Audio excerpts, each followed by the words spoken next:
अंबाला से मुख्यमंत्री नायब सिंह सैनी ने किया 325 अमृत सरोवर का ऑनलाइन लोकार्पण।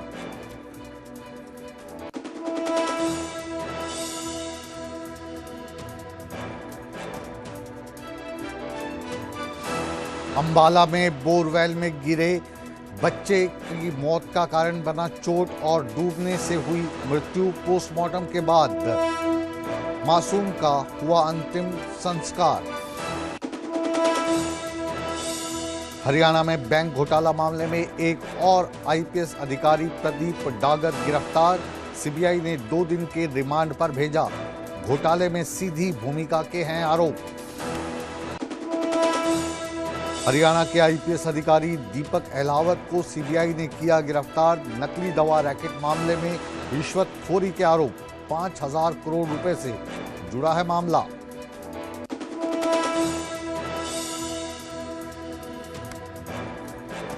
हिमाचल के किन्नर कैलाश यात्रा को लेकर विवाद फिर गहराया। स्थानीय लोगों ने यात्रा पर पूर्ण प्रतिबंध लगाने की मांग की।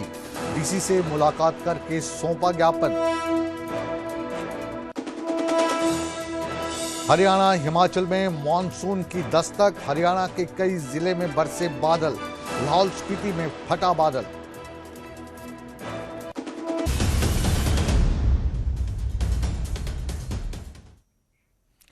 नमस्कार, आप देख रहे हैं न्यूज 18 पंजाब हरियाणा हिमाचल। मैं हूं आपके साथ मुकेश राजपूत। हाजिर हूं हरियाणा हिमाचल के प्राइम बुलेटिन के साथ।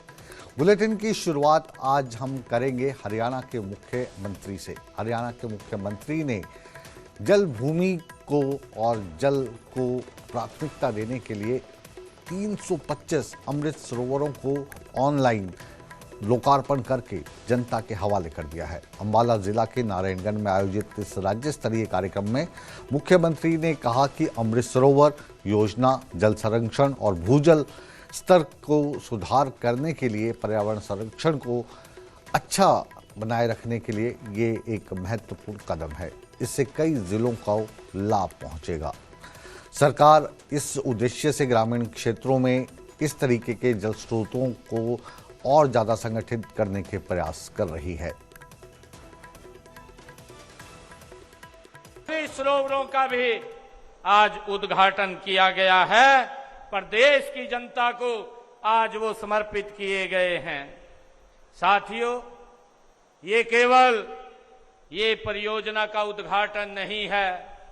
साथियों, यह स्वस्थ हरियाणा का ये हरियाणा सरकार का संकल्प है। साथियों, यह समृद्ध हरियाणा का ये संकल्प है और यह विकसित हरियाणा की दिशा में एक महत्वपूर्ण ये मजबूत कदम है। साथियों, आज का दिन एक और कारण से भी साथियों ये विशेष है। आज का दिन आज डॉक्टर्स डे है। इस अवसर पर मैं हरियाणा प्रदेश के देश के सभी डॉक्टर्स को बहुत बहुत और नर्सेस, पैरामेडिकल के हमारे स्टाफ, आशा वर्कर्स को मैं सभी को आज बहुत बहुत बधाई और शुभकामनाएं देता हूं, क्योंकि ये लोग देश के लोगों के स्वास्थ्य को साथियों मजबूत करने में, उसको स्वस्थ करने में अपनी महत्वपूर्ण भूमिका अदा करते हैं। मैं सभी डॉक्टर्स को हृदय की गहराई से साथियों बहुत बहुत बधाई और शुभकामनाएं देता हूं। और साथियों, जितने आज परियोजनाओं के आज उद्घाटन हुए हैं, इसके लिए मैं विशेष तौर से आप सबको भी बहुत बहुत बधाई। और अब एक दुखद खबर। हरियाणा जिला के अंबाला के झोड़ा गांव में 220 फीट गहरे में बोरवेल में गिरे बच्चे की मौत हो गई। 21 घंटे के संघर्ष के बाद सेना, एनडीआरएफ, एसडीआरएफ की टीमों ने लगातार 21 घंटे मेहनत की, रेस्क्यू ऑपरेशन चलाया, लेकिन इस मासूम को बचा नहीं सके। जब सुबह इस बच्चे को बोरवेल से निकाला गया पोस्टमार्टम कराया गया तो उसमें ये चीज़ सामने आई कि बच्चे की मौत सिर पर लगी चोट और डूबने के कारण हुई थी। बच्चों को परिजन के हवाले कर दिया गया, सौंप दिया गया और बच्चे के पार्थिव शरीर को भावभीनी आंखों से सभी मौजूद लोगों ने श्रद्धांजलि दी। सब लोग इस प्रयास में लगे हुए थे कि जल्द से जल्द जो बोरवेल में जो बच्चा गिरा है वह उसको वहाँ से जल्द निकाला जाए, लेकिन निकालने में इतना अभी लेट हो गया वहाँ पे कि 21 घंटे के लगभग बता रहे हैं कि हो गया वहाँ पे। हम लेकिन इतना सब करने के बाद भी अभी हम यहाँ हॉस्पिटल इसको लेके आए हैं तो यहाँ पे आके ब्रॉड डेड था, अभी आए वहाँ से पीछे सबने इसको जो भी मेडिसिन से रेस्क्यू था गाड़ी में एम्बुलेंस में ब्लॉक करते हुए आए तो अभी यहाँ पे आके ये ब्रॉड डेड हो गए हैं। तो अभी इसको मोर्चरी शिफ्ट किया गया है आगे की प्रक्रिया के लिए। प्रशासन ने हमारी पूरी सपोर्ट करी है जी, गांव वासियों ने और पुलिस ने, आर्मी ने तो हमारी पूरी हेल्प करी है जी, गांव वासियों ने पूरा सहयोग दिया है जी। सर ये लापरवाही है और क्या है, लापरवाही है। गवर्नमेंट भी बोलती है कि ऐसा नहीं रखना, कितने पहले यहाँ हादसे हो चुके हैं बोरवेल के अंदर, ठीक है, कि गवर्नमेंट भी इसके लिए जागरूक करती है कि बोरवेल जिसने अनयूज बोरवेल पड़े हैं उनको बंद कराया जाए, पर नहीं कोई सुनता ही नहीं जी इस चीज़ को। अगर आज बोरवेल बंद होता तो हमें इस हादसे का सामना ना करना पड़ता जी। ये बोरवेल में से बॉडी मिली है रात को 4-1 बजे और इसका इस कंडीशन में मृत अवस्था में ही आया है जी। पेपर्स के मुताबिक तो मृत अवस्था में ही लाया गया है। बाकी इसको काफी सारी चोटें भी थी, सिर पर, छाती पर, दोनों टखनों पर, और इसके अलावा ड्राउनिंग के भी फाइंडिंग्स मिली है इसकी। तो इसका कॉज ऑफ डेथ यही है, दोनों का ही इफेक्ट है, चोटों और उसका ड्राउनिंग का। घटना के बाद में गिरने के बाद में ज्यादा टाइम तक सर्वाइव नहीं कर पाया है। 12 घंटे से लगभग 12 घंटे से ज्यादा ही लग रहा है मुझे तो। बाकी एकदम कमेंट अभी नहीं कर रहा मैं, पर 12 घंटे से ज्यादा ही लग रहा है। जितना स्पेस था वो मतलब बड़ी मुश्किल से बच्चा बीच में फंसा हुआ था, वो बॉटम में भी नहीं था, पानी उसमें भरा हुआ था और उसकी वजह से बच्चा धीरे धीरे नीचे सिंक कर रहा था। तो दिक्कतें आ रही थी कि हम उसको रोप से नहीं निकाल पा रहे थे, पैरेलल डिगिंग का ऑप्शन नहीं था, वाटर लेवल बहुत ऊंचा है। ये टाइप के चैलेंज थे वो तो सब क्या बोलते हैं, कुछ तो ये भी था कि अब बैड लक कह सकते हैं एक आध बार तो कुछ कभी क्योंकि डेप्थ इतनी ज़्यादा है, क्योंकि रोप के भरोसे हम थे तो रोप बीच में कई बार उलझ जाती है तो हमें फिर से दोबारा शुरू करना पड़ता है। तीसरा इसके बीच में जैसे गैप्स आते हैं तो उसके अंदर बीच में कई बार हमारे टूल्स अटक गए तो थोड़ा सा बहुत तंग करते हैं। उसके अलावा पानी है लगातार चल रहा है वहाँ पे, तो थोड़ा सा उसकी वजह से विजिबिलिटी की भी समस्या थी। इतने हमें थोड़ा वेट करना पड़ रहा था, क्योंकि अगर कुछ भी कर रहे थे थोड़ा सा चीज़ें मतलब रेत आ रही थी बीच में, फिर हमें थोड़ा वेट करना पड़ रहा था उसको सेटल डाउन होने के लिए। 20 सालों से लगभग ऐसी घटनाओं को हम कवर कर रहे हैं, देखते आ रहे हैं, लेकिन प्रशासन इस चीज़ को लेकर कितना सीरियस है ये आती जो घटनाएं हैं वो हमें बता रही हैं। एक छोटे से बोरवेल को जो यूज़ नहीं हो रहे हैं उनको बंद करने में कितनी साइंस की ज़रूरत है, कितनी मैन पावर की ज़रूरत है और कितने खुद लोग सजग हैं जिनके खेतों में बोरवेल हैं और यूज़ नहीं हो रहे हैं। इनको ढक के रखने तक का प्रयास नहीं किया जाता, जिसके चलते आए दिन मासूम अपनी जान गंवा रहे हैं। आइए अब बात करते हैं हरियाणा कैडर के 2012 बैच के आईपीएस अधिकारी दीपक गहलावत की।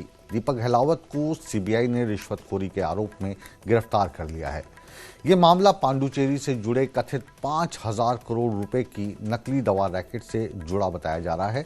सीबीआई के मुताबिक कार्रवाई में 8 जून 2026 को दर्ज भ्रष्टाचार के एक मामले की जांच के दौरान सामने आया कि तथ्यों के आधार पर जो एजेंसी है उस पर यह आरोप लगाया गया है जिसमें bureau of civil aviation security यानी BCAS में तैनात आईपीएस अधिकारी दीपक गहलावत जांच के दायरे में आए हैं।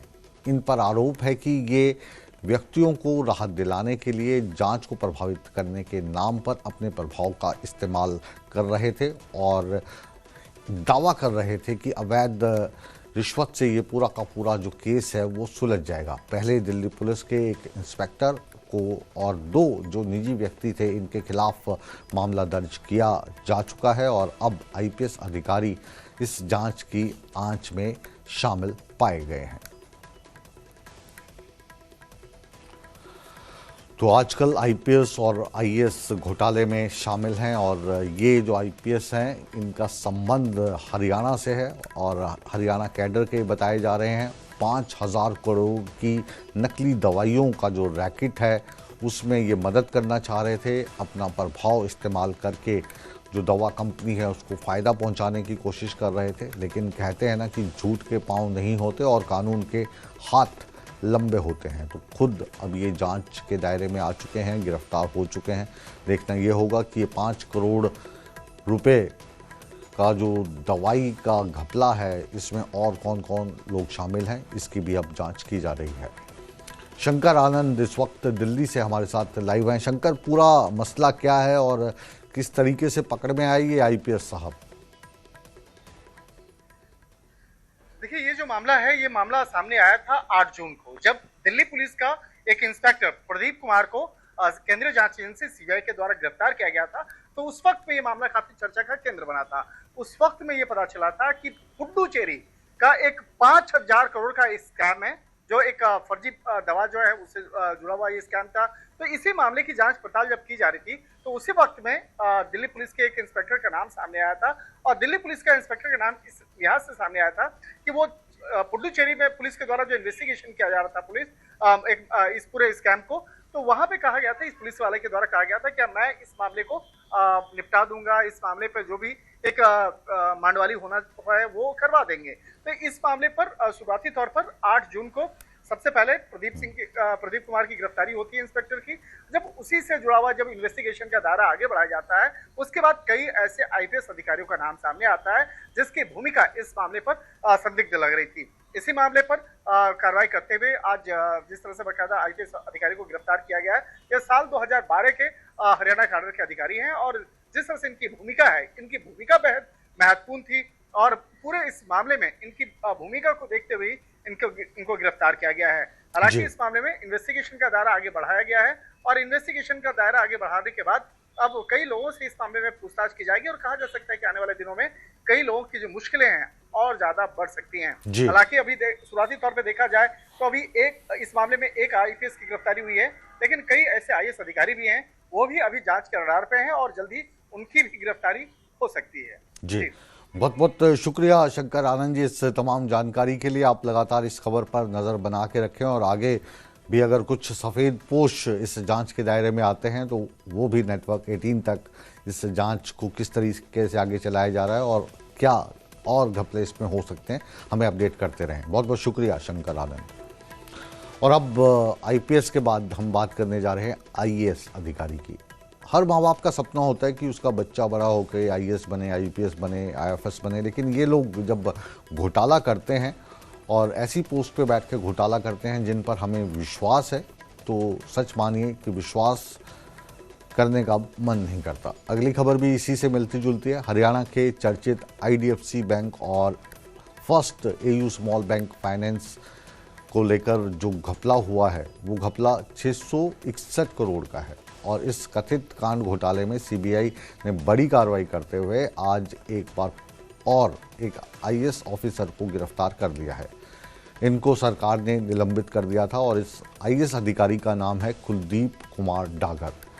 कुलदीप कुमार डागर से लगातार पूछताछ करने की कोशिश की जा रही थी, लेकिन सीबीआई ने आरोप लगाया कि ये जांच में सहयोग नहीं कर रहे थे और इनको ट्रेस करके, इनकी लोकेशन ट्रेस करके सीबीआई ने इनको गिरफ्तार किया है और 2 दिन के रिमांड पर भेज दिया गया है।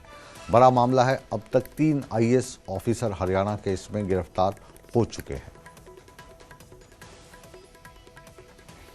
अधिक जानकारी के लिए आइए अब रुक करते हैं अंकित दुधानी का, हमारे वरिष्ठ संवाददाता। अंकित, क्या अपडेट है? आप पहले भी भविष्यवाणी कर चुके हैं कि इस केस में जब 2 आईएएस अधिकारी थे तो आपने कहा था कि 5 पर और गाज गिरेगी, तो 1 का नंबर तो आज आ गया, बाकी क्या?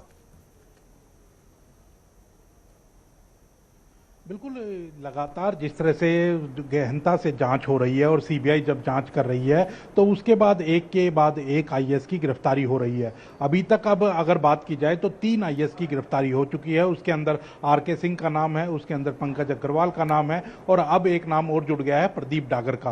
प्रदीप डागर की कल ही रिटायरमेंट थी और रिटायरमेंट से पहले ही सीबीआई ने उनको गिरफ्तार कर लिया और गिरफ्तार करके अदालत में पेश किया। तो कहीं ना कहीं आईडीएफसी बैंक जो घोटाला है, जो गड़बड़ी है, वो 650 करोड़ की थी और उसकी परतें अभी भी खुल रही हैं, लगातार खुल रही हैं। और अभी भी हम आपको जानकारी दे रहे हैं कि 4 ऐसे आईएएस अधिकारी और हैं जो रडार के ऊपर हैं और उनको ऊपर भी शिकंजा सीबीआई आने वाले दिनों के अंदर कसती हुई नजर आएगी, क्योंकि ये सारे कहीं ना कहीं इस पूरे घोटाले के अंदर संलिप्त थे। और जब ठोस सबूत पाए गए तो ठोस सबूत पाने के बाद ही सीबीआई ने अरेस्टिंग जैसी काम किया है। और प्रदीप डागर और आरके सिंह, जो आरके सिंह पहले ही अरेस्ट हो चुके हैं और प्रदीप डागर जो कल अरेस्ट हुए हैं, इनको हरियाणा सरकार ने भी अप्रैल में ही बर्खास्त कर दिया था, डिसमिस, वो सस्पेंड कर दिया था। सीबीआई बाद में जांच करने लगी है, उससे पहले ही सस्पेंड कर दिया गया था दोनों आईएएस अधिकारियों को और अब दोनों आईएएस अधिकारी अरेस्ट भी हो चुके हैं। हालांकि प्रदीप डागर कल रिटायर भी हो चुके हैं, लेकिन अब 3 अधिकारी ऐसे हो गए हैं जो अरेस्ट हो चुके हैं। लेकिन अभी और भी गाज गिरेगी और भी गाज ऐसे ही नहीं गिरेगी। आप कह रहे थे अभी 4 अधिकारी और ऐसे हैं, तो जिन 4 की जानकारी आपको सूत्रों के मुताबिक मिल रही है, हालांकि अभी इस खबर की हम पुष्टि नहीं करेंगे, तो वो जो बाकी 4 अधिकारी हैं, क्या वो अभी सेवारत हैं या उनको भी निलंबित किया जा चुका है या वो रिटायर हो चुके हैं? नहीं, वो चारों अधिकारी अभी सेवा के अंदर हैं और चारों यहाँ सरकार के अंदर अभी काम कर रहे हैं। हालांकि उनको जो विभाग दिए गए हैं वो ऐसे विभाग दिए गए हैं जो लो प्रोफाइल विभाग होते हैं, जो कहीं ना कहीं सजा के तौर पर जिन विभागों के अंदर लगाया जाता है उन्हीं विभागों के अंदर उनकी पोस्टिंग है। हालांकि उससे पहले की अगर बात करें, लगभग 1 महीना पहले की, जब सीबीआई को केस नहीं गया था, तब वो चारों अधिकारी प्राइम पोस्टों पर थे। उनमें से एक कहीं ना कहीं सीएमओ में कार्यरत थे, दूसरे जो हैं वो कहीं ना कहीं चीफ सेक्रेटरी बनने की लाइन में थे, तीसरे जो हैं वो भी सीनियर अधिकारी हैं और काफ़ी अच्छे महकमों में थे। ऐसे ही चौथे जो अधिकारी हैं वो हरियाणा के राजभवन में भी रह चुके हैं, पंचायत विभाग में भी रह चुके हैं। ऐसे 4 अधिकारी हैं। जिस हिसाब से ये पूरी जानकारी दे रहे हो तो हम बता सकते हैं कि उन अधिकारियों के नाम क्या हैं, लेकिन जब तक कार्रवाई नहीं होती तो नाम हम आपको बताएंगे। नेटवर्क 18 पे सबसे पहले अंकित दुधानी उसका पता तकरीबन कर चुके हैं, लेकिन अब ये जो तीसरे अधिकारी हैं इनको गिरफ्तार कर लिया गया है, 4 बाकी हैं। अब देखते हैं कि इन 4 अधिकारियों का आने वाले समय में सीबीआई क्या करती है, इनकी गिरफ्तारी कब होती है।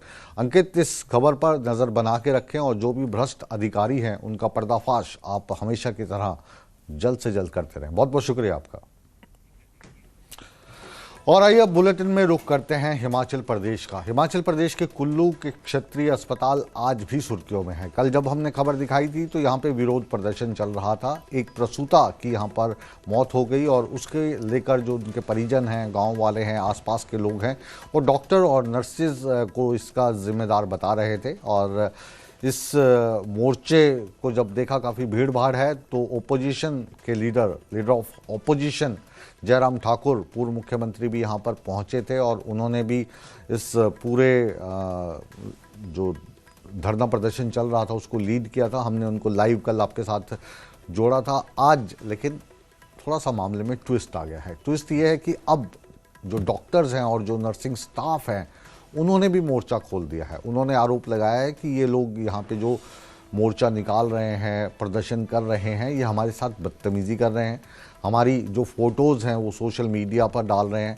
हमें बदनाम करने की कोशिश की जा रही है, हमारे साथ मैन हैंडलिंग हो रही है।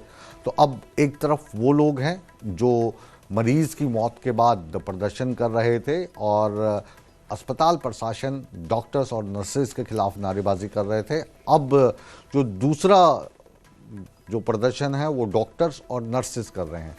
तो मामला काफ़ी रोचक हो गया है। हम सीधा रुख करते हैं कुल्लू का और चलते हैं हमारे संवाददाता तुलसी जी के पास। तुलसी जी, क्या जानकारी है आपके पास, अभी लेटेस्ट क्या है?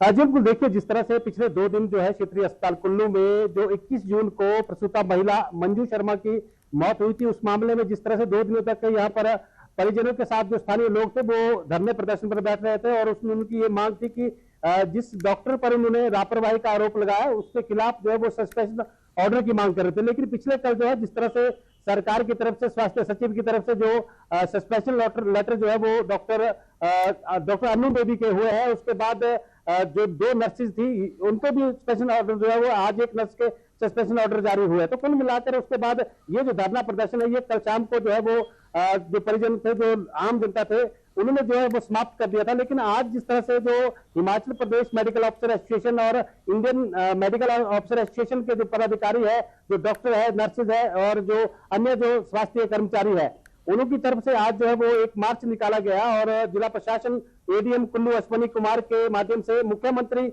सुखविंदर सिंह सुक्खू को जो है एक ज्ञापन प्रेषित किया है, जिसमें ये मांग की गई है कि इस तरह से अस्पताल की अगर बात करें तो अस्पताल परिसर के अंदर जिस तरह से 2 दिनों तक जो हुड़दंगबाजी की गई है, जिस तरह से वहां पर जो धरना प्रदर्शन किया है, डॉक्टरों के खिलाफ जो है अभद्र भाषा का प्रयोग किया गया है और उसके साथ साथ जो डॉक्टरों और नर्सों के जो सोशल मीडिया पर बहुत सारे फोटोज वायरल किए गए हैं, उनके खिलाफ आपत्तिजनक टिप्पणी जो की गई है उसके खिलाफ जो है वो एक मुख्यमंत्री महोदय को ज्ञापन भेजकर उन लोगों के खिलाफ कड़ी कार्रवाई की मांग की है। जी तुलसी भारती जी, बिल्कुल आप सही कह रहे हैं कि अब जो प्रदर्शन है वो एक तरफा नहीं रह गया। पहले अस्पताल के जो डॉक्टर्स थे, जो नर्सेज थे, जो प्रशासन था, उसके खिलाफ जो परिजन है वो नारेबाजी कर रहे थे, प्रदर्शन कर रहे थे। लेकिन अब डॉक्टर्स और नर्सेज इनके बिहेवियर को लेकर और जिस तरीके से उनकी तस्वीरें सोशल मीडिया पर प्रकाशित की जा रही हैं, उनको बदनाम किया जा रहा है, तो अब हल तो कोई निकलता नजर आ रहा है। कल जयराम ठाकुर जी भी आए थे, आज इन्होंने जो चिट्ठी है वो फिर उसके बाद मुख्यमंत्री सुखविंदर सिंह सुक्खू को लिख दी है कि हमें हैरान किया जा रहा है, परेशान किया जा रहा है।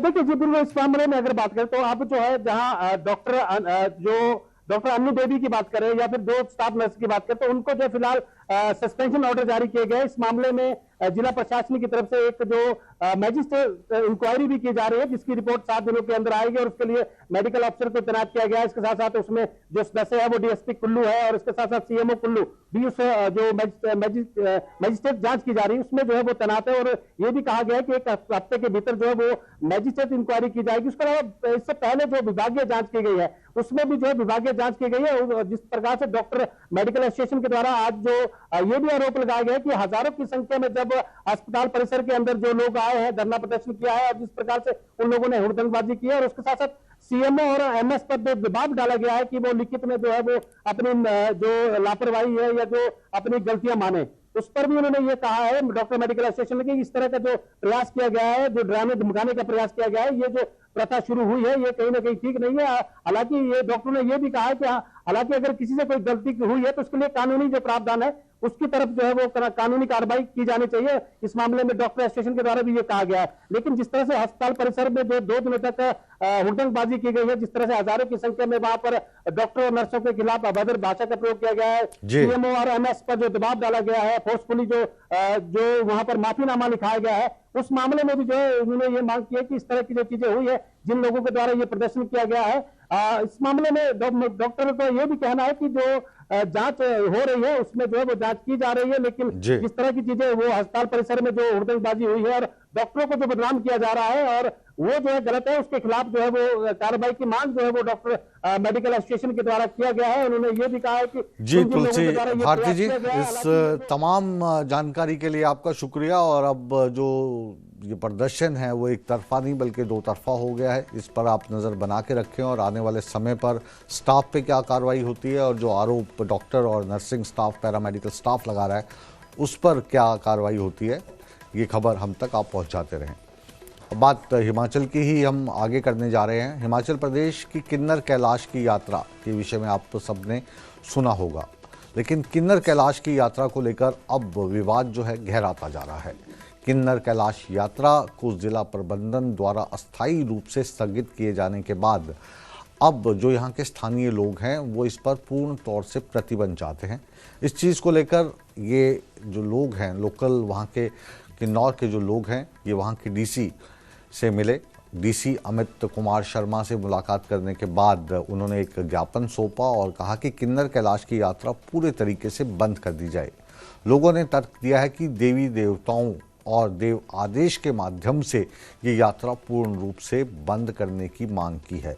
उनका कहना है कि इस यात्रा का आयोजन किन्नर कैलाश की प्राचीन धार्मिक मान्यता के अनुसार देवी देवताओं द्वारा दिए गए स्थान और जो भोलेनाथ का पवित्र स्थल ही है, इस पर जाने के लिए अभी बंद कर दिया जाए।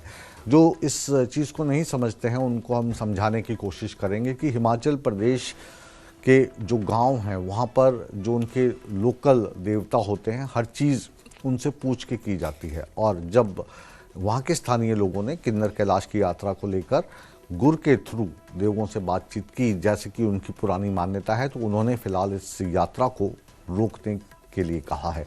तो इसी को लेकर ये लोग उपायुक्त से मिले थे और इन्होंने ये भी आरोप लगाया कि कुछ टूर ऑपरेटर चोरी छुपे इस यात्रा को करवा रहे हैं, तो उन टूर ऑपरेटर्स पर कार्रवाई की जाए और इस यात्रा को तुरंत बंद किया जाए। किन्नौर में जो हमारी एनुअल किन्नर कैलाश यात्रा होती है, उसके संदर्भ में एक फैसला लिया गया था। किन्नर कैलाश यात्रा है उसको टेम्परेरी स्थगित करने के प्रेस नोट जो है वो जारी किया गया था। इस संदर्भ में अभी लेटेस्ट हमको आज टेंट संचालक हैं या टूर ऑपरेटर हैं, उनकी तरफ से भी रिप्रेजेंटेशन आई, उनका भी एक ज्ञापन सौंपा गया कि जो 1 से 30 जुलाई तक का जो पहले घोषित हमारी यात्रा थी, उसके तहत उन्होंने अपनी तैयारियां की थी और वो भी यही चाहते हैं कि इस यात्रा को संचालित किया जाए। तो दोनों पक्षों को सुनने के उपरांत वी विल डिस्कस, प्लस जो रेकी टीम की रिपोर्ट थी उसके हिसाब से हम अपडेटेड सिचुएशन का एक बार जायजा करेंगे। तो इसी खबर के साथ अब हरियाणा हिमाचल प्राइम टाइम को यहीं पर विराम देने का समय आ गया है, लेकिन न्यूज़ 18 नेटवर्क पर खबरों को विराम कभी नहीं दिया जाता। तो मेरे बाद खबरां पंजाब तो लेकर हाजिर हो रहे हैं हमारे वरिष्ठ सहयोगी रणबीर सिंह राणा। तो आप कहीं मत जाइए, रिमोट को बिल्कुल हाथ मत लगाइए। हम यूं गए और यूं आए। मिलते हैं छोटे से ब्रेक के बाद।